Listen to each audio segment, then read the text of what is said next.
Penn State Brandywine is one of many Pennsylvania State University Commonwealth campuses. It is located in Media, Pennsylvania, just outside of Philadelphia. The majority of students come from Chester County, Delaware County, and Philadelphia. There are just fewer than 2,000 students, with enrollment continually growing. It was first established in the year 1967 after Penn State President Eric A. Walker agreed to start a campus in Delaware County. Middletown Township provided 90 acres of land for the campus to be constructed on. During development, the first location was actually a converted fish market in Chester, PA, and it was named Penn State Delaware County. That year, there were just 236 students, taught by a faculty of just 11. John D. Viro was appointed campus director in 1967. In 1970, the school started operating at its current location in Media. Once the main building was complete, they were able to move out of Chester. Over the years, Penn State Brandywine has changed names a few times, first being called Penn State Delaware County, then Penn State Lima, and then finally its current name, Penn State Brandywine. The main building was the first building on campus. It holds many classrooms and faculty offices. Main building actually just recently underwent renovations. The renovations modernized the inside. Classrooms and offices were redone and are now full of new technology to keep up with our ever-growing technological world. In 1979, the John D. Viro Library was completed. This serves not only as a library, but a learning center, and many professors and faculty have their offices there. The library consists of 2 floors. The upper floor holds many books and a good-sized area students can use for their studies. Downstairs on the lower floor, classrooms and various offices take up most of the space, but there is some areas for students to relax and study.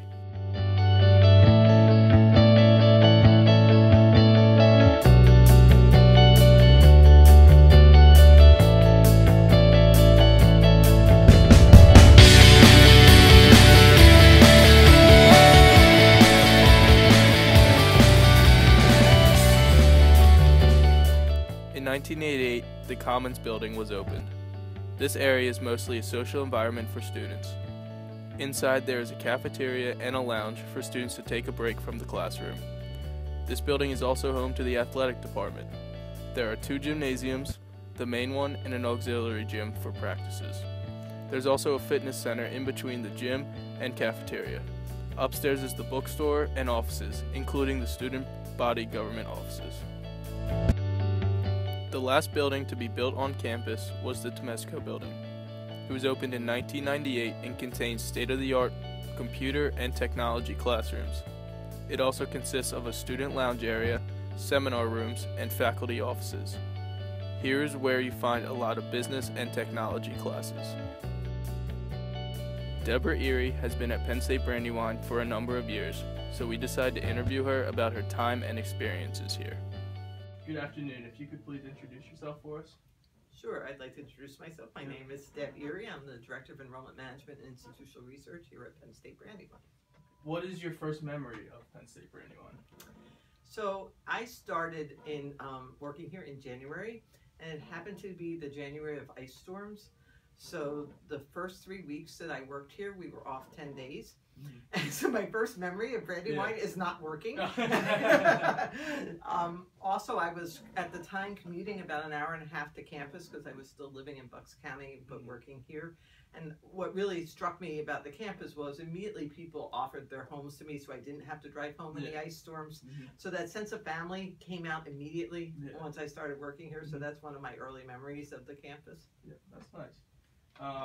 What are like some of the big changes you've seen at the campus over your time here?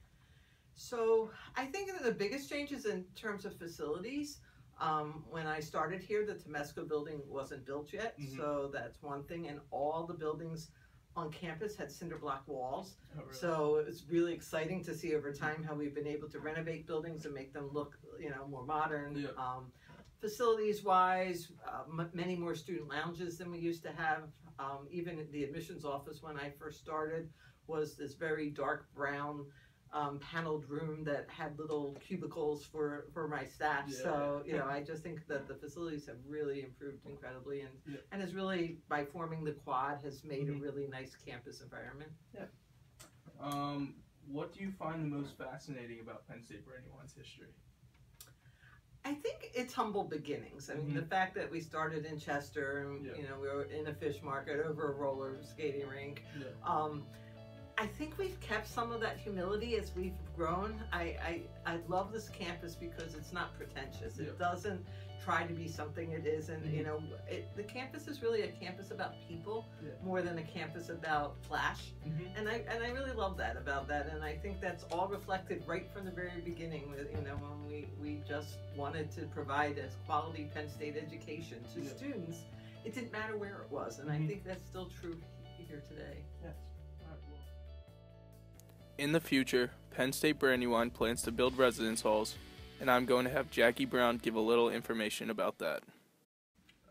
Good morning. If you could just introduce yourself for us. Hi, my name is Jackie Brown, and I'm treasurer of the Line Ambassadors. Okay. Penn State Brandywine is planning on building residence halls on campus in the future. Could you just tell us a little bit about that? Sure. We are hoping to have it finished by 2017, and they're planning to build them behind the Vira building.